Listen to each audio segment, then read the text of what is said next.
हमने देखा कि तांबा, पारा, गंधक के योग से 2-3 साल में बनने वाली एक दवा से पैनक्रेटाइटिस के मरीज ठीक होते हैं। 1652 में विदेशों में एक ऑटोप्सी में पता चली। धीरे धीरे करते हुए 1937 में पहला केस हिंदुस्तान में रिपोर्ट हुआ। पर क्या हुआ कि अचानक हिंदुस्तान सबसे ऊपर चला गया। मेरे पास जो पैनक्रियाटाइटिस के जो 2000 लोगों का डेटा आया, जो आंकड़े आए, ये उन आंकड़ों से बिल्कुल अलग है जो कि इसके बारे में बोले जाते हैं। यूपी, जिसका नाम एलोपैथी की किताबों में पैनक्रेटाइटिस के बारे में जिक्र भी नहीं है, उस राज्य से सबसे ज्यादा मरीज पैनक्रेटाइटिस के पैदा हो रहे थे। जो 1100 के करीब मरीज हैं, इनमें सबसे ज्यादा मरीज हैं स्टूडेंट। पैनक्रेटाइटिस में तनाव का रोल है, आज तक किसी किताब में नहीं लिखा। अगर इन आंकड़ों को हम माने, हम तेजी से बढ़ने वाले पैनक्रियाटाइटिक कैंसर को भी कम कर सकते हैं।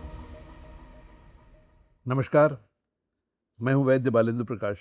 मैं बीएससी साइंस और बीएमएस आयुर्वेदाचार्य का स्नातक हूं। परंपरा से मैं एक वैद्य परिवार में पैदा हुआ, तो आयुर्वेद से मेरा नाता वही है जो मछली का पानी के साथ होता है। मैं 48 साल से चिकित्सा में हूं और अपनी दवा बना के प्रैक्टिस करना। आज की जो मेरा संवाद है आपसे, वो एक पेपर के ऊपर है, रिसर्च पेपर, जो अभी हाल में पब्लिश हुआ है इंटरनेशनल जर्नल ऑफ एपिडेमियोलॉजी में, जिसमें हमने पैनक्रेटाइटिस जैसे जानलेवा रोग के बारे में जानकारी दी है। इसका नाम है चेंजिंग डेमोग्राफी ऑफ पैनक्रेटाइटिस। ये पैनक्रेटाइटिस एक ग्लोबल बीमारी है, आयुर्वेद में इसका कोई जिक्र नहीं है। 1937 में बीमारी हमारे देश में पहली बार आई और आज दुनिया में सबसे ज़्यादा हुई है। इसके बारे में विभिन्न भ्रांतियाँ हैं। TIGARO means toxins, idiopathic, genetic, obstructive jaundice, recurring pancreatitis, ये इसके बेसिकली कारण हैं।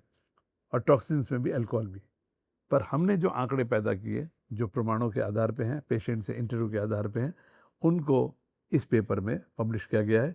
और इस वीडियो का उद्देश्य यही है कि ये जो जानलेवा बीमारी है, जिसमें 20 से 50% लोगों को कैंसर हो जाता है, अगर इन आंकड़ों को हम माने, इन आंकड़ों के आधार पर आगे रिसर्च करें, तो मैं समझता हूँ कि इस बीमारी का बर्डन हम समाज में काफ़ी हद तक कम कर सकते हैं। Prevention is better than cure. और पैनक्रेटाइटिस के बर्डन को कम करके हम तेज़ी से बढ़ने वाले पैनक्रियाटाइटिक कैंसर को भी कम कर सकते हैं। तो जान बचाने वाला ये पेपर एक भूमिका है, अंत नहीं है, परंतु एक शुरुआत है। मेरा जन्म एक वैद्य के घर में हुआ। मेरे स्वर्गीय पिता वैद्य चंद्र प्रकाश जी मेरठ में अपनी दवाइयाँ बना के चिकित्सा करते थे, जो कि आयुर्वेद की परंपरा रही है, और उनके भी गुरु थे। तो उसमें मैंने देखा कि कुछ मरीज ठीक होते थे, पिताजी के पास अंतिम अवस्था में आते थे, और वो उनको तो याद रखते थे। पर मैं ऐसे बहुत सारे मरीजों को देखता था जो नहीं ठीक होते, उनके बारे में कोई बात नहीं होती थी। परंतु जो ठीक होते थे, वो हैरानी की बात थी कि वो आधुनिक विज्ञान के हिसाब से असाध्य थे, ठीक नहीं हो सकते थे। मैंने पिताजी के प्रैक्टिस को डॉक्यूमेंट करना शुरू किया। एक समय लगा मुझे कि मैं वैद्य बनूंगा, तो मैं पिताजी के तख्त पर बैठने लगा। उनके पास एक रजिस्टर होता था, और आज भी वो रजिस्टर हमारे देश के जो आयुर्वेद की प्रैक्टिस है कॉलेजेस में, वहाँ एक रजिस्टर होता है, उसमें उनका क्रम नंबर, नाम, पता, बीमारी का नाम, क्या दवा दी, कितना पैसा लिया, वो लिखा होता है। मैंने भी वही देखा। तो पिताजी एक बार दवाई का नाम लिखते थे, मरीज का नाम लिखते थे, और अगली बार जब मरीज आता था उससे पूछते थे, फिर पन्ने पलट के दवा देते थे, अगर ठीक है, और अगर बदली है तो वो फिर से लिख दिया करते थे। तो मैंने देखा कि उनके पास जो मरीज आ रहे हैं, तो उसमें कुछ ठीक वाले भी हैं। तो मैं उनसे पूछता था, आप कहाँ से आए, कहाँ से आए।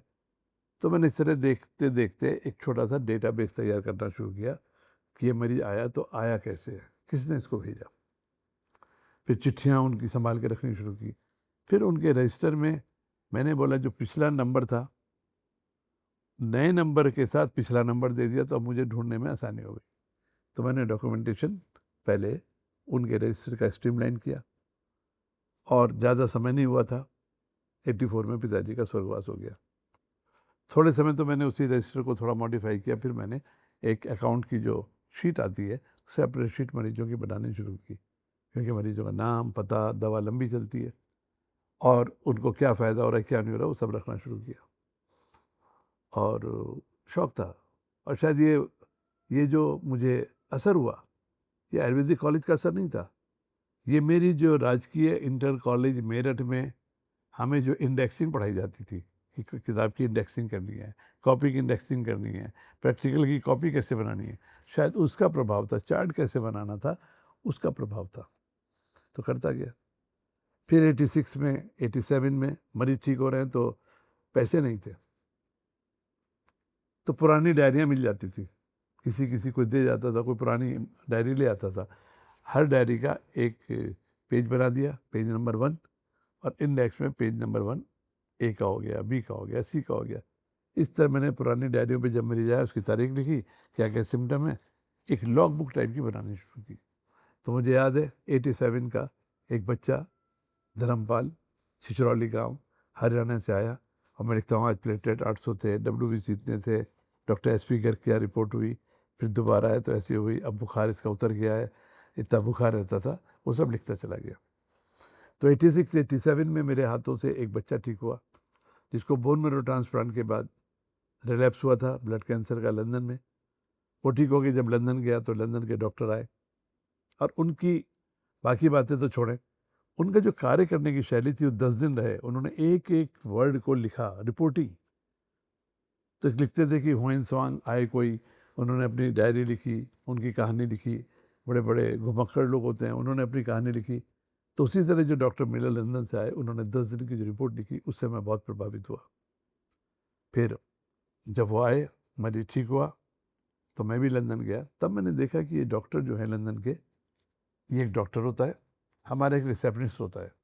रिसेप्शनिस्ट बाहर पैसे लेता है, डॉक्टर के कमरे में भेज देता है, और डॉक्टर साहब बाहर से आते हैं, फिर वो दवा लेके चला जाता है। पर मैंने देखा कि लंदन में डॉक्टर का रिसेप्शनिस्ट नहीं है, वहाँ पर एक मेडिकल सेक्रेटरी है। डॉक्टर के कमरे में कुछ नहीं है, बहुत सारी फाइलें मेडिकल सेक्रेटरी के पास हैं, एक रिसेप्शनिस्ट भी है, पर रिसेप्शन का काम किसी से बात करना नहीं है, किसी से पैसे लेना भी नहीं है। वो मेडिकल सेक्रेटरी के पास जाता है, मेडिकल सेक्रेटरी उनकी फाइल वाइल सब लगाती है, डॉक्टर के लिए नोट तैयार करके वो अंदर जाता है, और डॉक्टर के पास मुश्किल से 2 मिनट, और फिर सेक्रेटरी के पास। तब मैंने पूछा ये कौन है? बोले ये सारा डेटा जनरेशन यही करता है। तो उसका प्रभाव मेरे पर पड़ा, और मैंने आने के बाद अपनी हर मरीज की एक नई फाइल बनानी शुरू की, एक इंडेक्स रजिस्टर बना दिया हर साल का, ABCD। मेरा काम बहुत आसान हो गया, क्योंकि उन मरीजों की मैं फाइल भी लगा सकता था। 88 में कंप्यूटर आ गए थे, पर कभी लाइट आती थी, कभी नहीं आती थी, कभी कंप्यूटर करप्ट हो जाता था, कभी चलता था, कभी इंटरनेट, कई कई दिन तक नहीं आता था, फैक्स मशीन का भी ये हाल था। तो मेरे लिए फ़ोटोकॉपियर और उनकी रिपोर्टें ज़रूरी थी।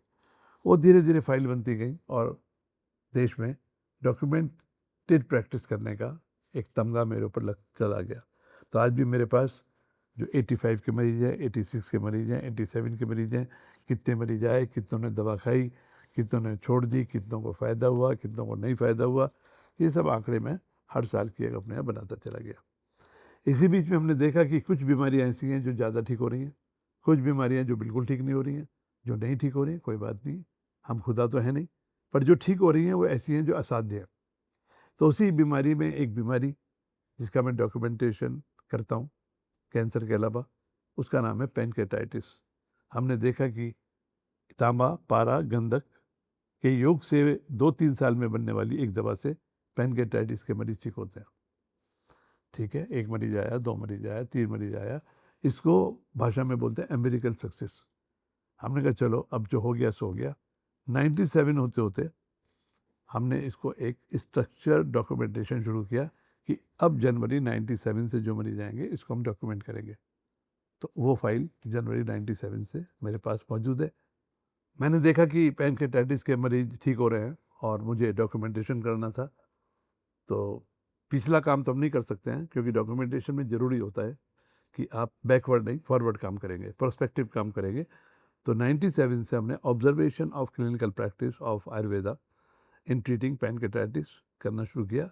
तो जनवरी 97 में मेरे पास एक 17 वर्षीय बच्चा आया, जिसका जीबी पंत हॉस्पिटल में उस समय के एसोसिएट प्रोफेसर, जो आज ILBS के डायरेक्टर हैं, डॉक्टर SK सरीन साहब उसका इलाज कर रहे थे। और उसी के कहने पर वो बच्चा, उसके पिताजी मेरे पास लेके आए थे। तो 97 में उसको 9 अटैक आ चुके थे, और आयुर्वेदिक दवा के बाद आज वो बच्चा प्रौढ़ में बदल चुका है, उसको कोई शिकायत नहीं है। पर मैं आज ये बात इतने दावे के साथ क्यों कह सकता हूँ, क्योंकि उसका डायग्नोस के पर्चे मेरे पास हैं, उसके डायग्नोस करने वाले डॉक्टर के पर्चे मेरे पास हैं, उसके अता पता मेरे पास मौजूद है, और जिस जिस तारीख को मैंने जो दवा दी है कोई भी उस फाइल को देख सकता है। तो मेरे आज जो 2100-2200 मरीज हैं उसका एक डेटा है। हर मरीज की फाइल हो गई, हर मरीज का ये हो गया। और फिर हमने एक चीज़ सोचा कि मरीज ठीक होने के बाद कई बार फ़ोन नहीं करता, तो क्या मरीज ठीक होना और मरीज बात करना मरीज का ही काम है? मेरे को भी तो फ़ायदा होता है। क्या फ़ायदा होता है कि मुझे पता चलता है कि मरीज ठीक है कि नहीं है। तो मैं मरीजों के जन्मदिन पर या नए साल पर या दिवाली पर या जो भी उनका त्यौहार था, उनके ऊपर हम ऑफिस से फ़ोन करने लगे, आप कैसे हैं? एक संवाद हमने कायम रखा। तो यही कारण है कि जो 1997 से जो अभी तक के मरीज़ हैं, हमारा हर एक से संवाद है, ठीक हुए तो भी, नहीं ठीक हुए तो भी, ये डॉक्यूमेंटेशन चला। अब ये डॉक्यूमेंटेशन है क्या? डॉक्यूमेंटेशन है प्रमाण। आयुर्वेद की किताबों में प्रमाण लिखा है द्रव्यों में, यथ कर्म गुणा समवायत तद्रव्यम, जिसमें कर्म और गुण समवाय से रहते हैं। और उसमें प्रमाण भी एक है, प्रमाण मतलब एविडेंस, और उसमें भी एक प्रत्यक्ष प्रमाण जो सामने दिखाई दे रहा है, एक अनुमान प्रमाण है। एक बड़े बुजुर्गों का आप्तोपदेश जो सब्जेक्ट एक्सपर्ट है इनका है, और एक है युक्ति प्रमाण। तो सबसे प्रमाणों में प्रत्यक्ष प्रमाण है। तो आज जो मेरे पास फाइल है वो ही प्रत्यक्ष प्रमाण है। अब समय के साथ जानकारी बढ़ती है, क्योंकि ज्ञान एक ऐसी चीज़ है, आचार्याद पादमात धाते पादे तु शिष्य मेधया पादे टू से ब्रह्मचारिभ्य पाले पादे टू काल क्रमणात्, कि काल क्रम में भी हम ज्ञान लेते रहते हैं, गुरु और शिष्य मिलते रहते हैं। हमने कहा थोड़ा और पूछते हैं। तो अब हमने पूछना रहा, तुम्हारी उम्र कब की है, कहाँ के रहने वाले हो, कौन से इलाके के हो, देश के किस इलाके से आए हो, क्या काम करते हो, खाने पीने की आदतें कैसी हैं, सोते कब हो, जगते कब हो, ये सब जानकारियाँ हमने लेनी शुरू की। फिर एक ये कि आपकी साइकोलॉजी पर जो होता है, कुछ साइकेट्रिस्ट लोगों के साथ पूछा, तो उन्होंने एक फॉर्म दिया कि इनका आप साइकोलॉजिकल असेसमेंट भी कर सकते हैं। ये करते करते कारवां बढ़ता चला गया। मेरे पास जो पैनक्रियाटाइटिस के जो 2000 लोगों का डेटा आया, छोटा नहीं है, क्योंकि बीमारी कम लोगों को होती है। 1 लाख में हिंदुस्तान में कहा जाता है कि शायद 100 लोगों को होती है, विदेशों में 7 या 27 लोगों को होती है। पर ये जो आंकड़े आए, ये उन आंकड़ों से बिल्कुल अलग हैं जो कि इसके बारे में बोले जाते हैं।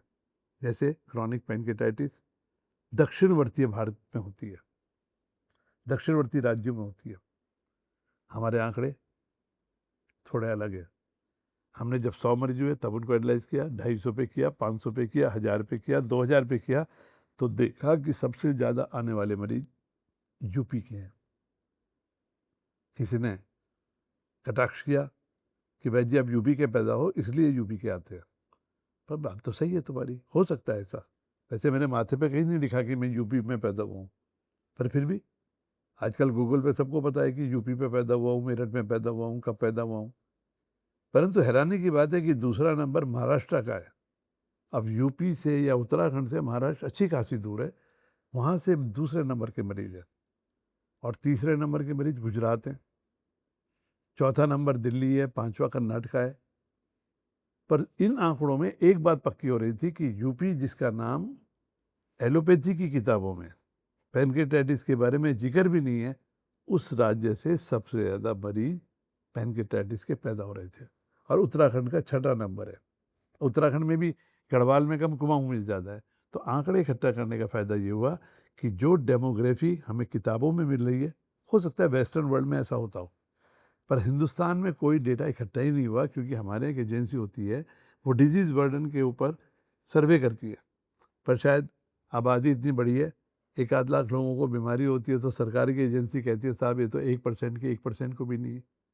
पर मैं जानता हूँ कि हर आदमी की जान की कीमत होती है, वो 1% नहीं, वो उस घर का 100% होता है। तो हमारे जो आंकड़े हैं ये सिद्ध कर रहे हैं कि हमको अपना दृष्टिकोण बदलना चाहिए, क्योंकि जब तक आप कोई रेफरेंस पैदा नहीं करोगे आगे काम नहीं होगा। दूसरा जो आंकड़ा है इसके बारे में कि शराब पीने से बीमारी होती है, मैं जानता हूँ कि कोई 11 साल का बच्चा भी डॉक्टर के पास जाता है तो डॉक्टर सब कुछ जानते बूझते भी शराब का जिक्र कर ही देता है।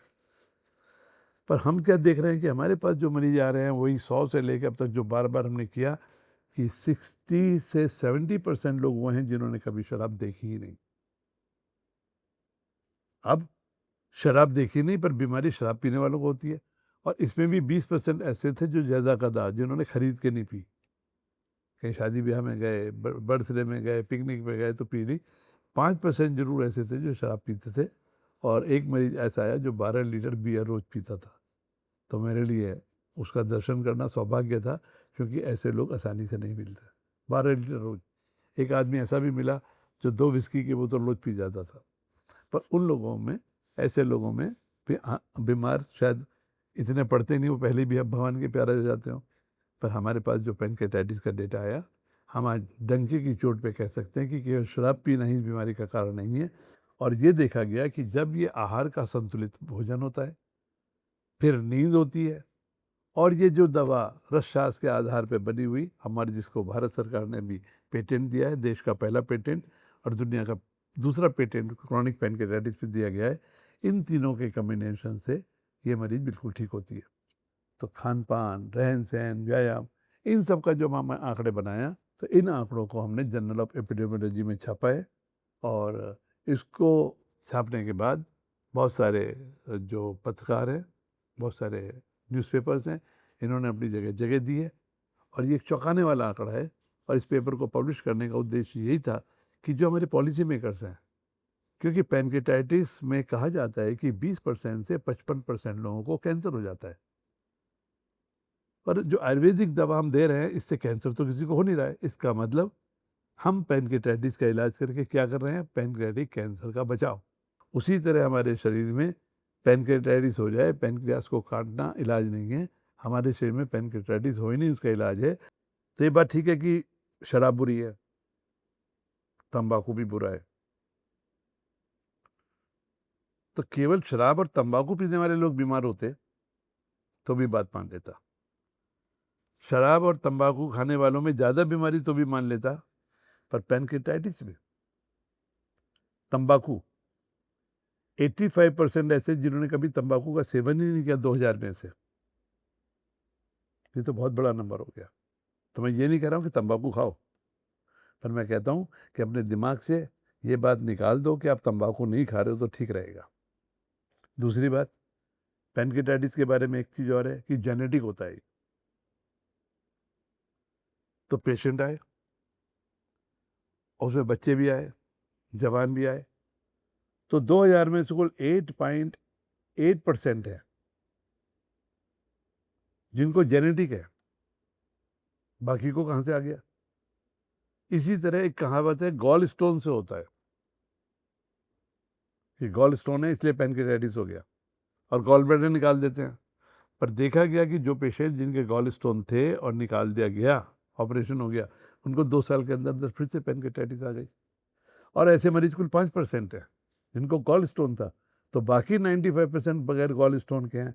तो ऐसा तो नहीं कि हम बेवजह ऐसी ऐसी चीज़ें मरीजों को बता रहे हैं जिसका पैनक्रेटाइटिस से लेना देना नहीं है। क्योंकि जिन्होंने निकाला उनको भी हो रहा है, जिनको गॉल स्टोन नहीं उनको भी हो रहा है, जो तंबाकू नहीं खा रहे उनको भी हो रहा है, जिनको जेनेटिक नहीं उनको भी हो रहा है। हम आंकड़े बनाते गए और समय के साथ उसमें संशोधन होता चला गया। तो 50% पेशेंट्स में प्रोफेशन के बारे में जानकारी ली गई। तो पता चला कि जो 1100 के करीब मरीज हैं, इनमें सबसे ज़्यादा मरीज हैं स्टूडेंट। आयुर्वेद में एक शब्द लिखा है, चिंता चिता समाप्रोक्ता बिंदु मात्र मतांतरा सजीवे दहते चिंता निर्जीवे दहते चिता। पढ़ाई का तनाव। फिर दूसरा जो दिखाई दिया हमें, बिजनेसमैन, उसके पास तनाव। जो प्रोफेशनल लाइफ है उसके पास तनाव। जो नौकरी में है उसको कभी बॉस का तनाव तो जूनियर का तनाव। तो हमारा जो पूरा जीवन है तनाव युक्त हो गया है। अरे जीवन एक व्यापार है। जितनी देर में अपनी कुर्सी पर बैठा हूँ, मैं एक्टिंग करता हूँ, उसके बाद में इंसान हूँ। तो तनाव, आयुर्वेद में तनाव पे बात की है, और आज मॉडर्न मेडिसिन भी तनाव की बात कर रही है। परंतु पैनक्रेटाइटिस में तनाव का रोल है आज तक किसी किताब में नहीं लिखा। वहाँ पर तो टिगारो लिखा है, इडियोपैथिक। तो ये जो है स्टूडेंट्स का लाइफ, और लिखा हुआ है आजकल stress induced diseases, study induce stress, colitis, IBS, ये सब चीज़ें हैं। तो ये भी आंकड़े इसमें आए हैं कि जो प्रोफेशन से रिलेटेड तनाव के आंकड़े हैं। बीमारी का एवरेज एज 24 साल बताया गया है, परंतु हमारे पास जो आंकड़े हैं जिनके प्रमाण हैं कि 75% लोग जवान हैं बिल्कुल, और इसमें से 3% केस ऐसे हैं जो 11 साल से कम के हैं, छोटे बच्चे, उनके पास तो, और उसमें मजे की बात है इसमें जेनेटिक भी नहीं मिल रहा है। पर हाँ, मिनरल डेफिशिएंसी, एक चीज़ देखिए जो मैंने अपने इस पेपर में नहीं लिखी, जिन बच्चों की माँओं का खून गर्भावस्था के दौरान मॉडरेट एनीमिया था, जितने भी बच्चे आए मैंने उनमें पूछना शुरू किया तो पता चला कि उनकी माएँ मॉडरेट एनीमिया से पीड़ित थी। तो केवल लोहे धातु की कमी नहीं हुई, बाकी खनिज धातुओं की भी शायद उनके अंदर कमी थी।